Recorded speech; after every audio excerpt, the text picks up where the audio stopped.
if a targeted strike on Iran tipped the entire Middle East into a full-scale war? We're going to unpack that exact high-stakes scenario right now, breaking down how a conflict like this could start, what it would really look like, and where it all might be headed.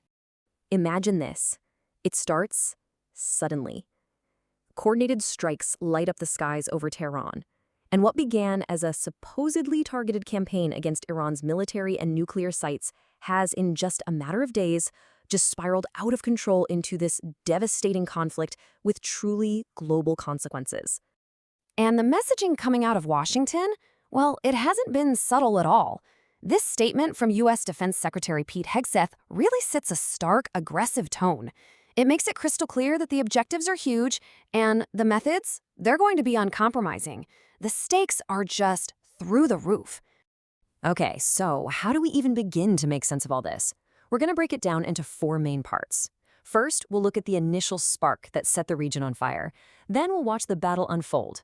After that, we'll dig into the massive global economic shock. And finally, we'll explore four potential, very different paths for Iran's future.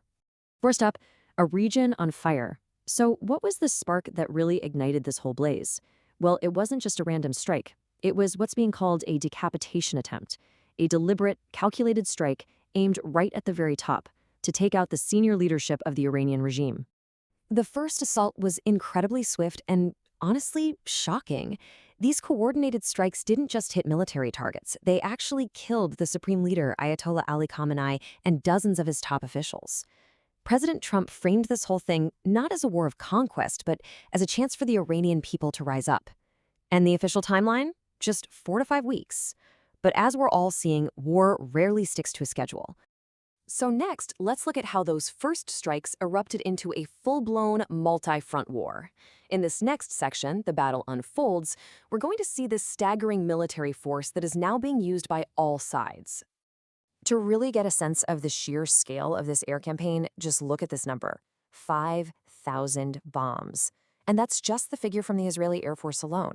They're targeting what they say are air defense systems, mostly around the Tehran area. And of course, with that level of bombardment, there comes a heavy, heavy human cost.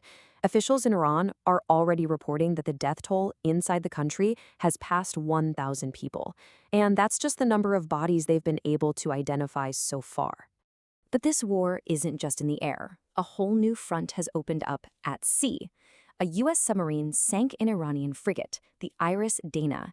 And this was a huge deal, historically speaking. According to the Pentagon, it's the first time an enemy warship has been sunk by a torpedo since World War II. It effectively neutralizes a key piece of Iran's navy. But let's be very clear. This is not a one-sided fight. Iran and its allies have hit back, and they've expanded the battlefield across the entire region. This thing is now touching nearly every major power in the Middle East. You can see just how widespread Iran's response has been. It's launched missiles into Israel, it's targeted U.S. bases, it's hit America's Gulf allies. We're talking Saudi Arabia, the UAE, and Kuwait. And maybe most critically for the world economy, drone strikes on Qatar's natural gas facilities have crippled one of the planet's most important energy exporters. And that brings us right to our third section, the global economic shock. Because a war in the heart of the world's energy supply, yeah, that doesn't stay regional for long. Its effects are already hitting markets and your wallet all over the world.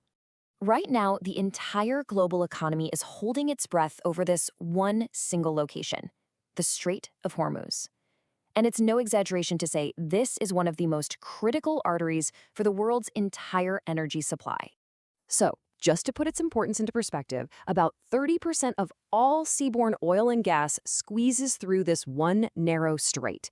With ship traffic already down by over 70% in this scenario, the disruption is creating an immediate, massive shock to global energy.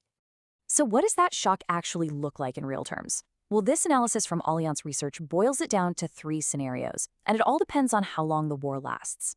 If it's a short conflict, oil might peak around $85 a barrel. But if the war drags on and the strait stays blocked, prices could spike way past $100. And in a real worst-case scenario where energy infrastructure is widely damaged, oil could soar past $130 a barrel, triggering a major global inflation shock. Okay, this all leads us to our final and maybe the most complex section, 4 paths for Iran. With its leadership pretty much wiped out, What on earth happens inside the country after the bombing finally stops?